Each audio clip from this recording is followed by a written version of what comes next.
واش ندير، ندخلها للفرن طيب حوالي 45 دقيقه، وكل وحده بطبيعه الحال والفرن تاعها.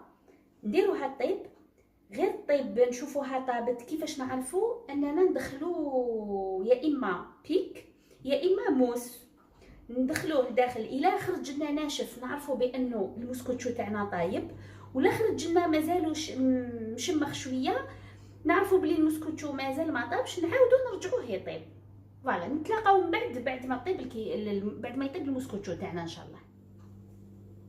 بعد ما طاب المسكوتشو تاعنا انا خدالي في الفرن على درجه 180 درجه، خدالي 45 دقيقه. طفيت له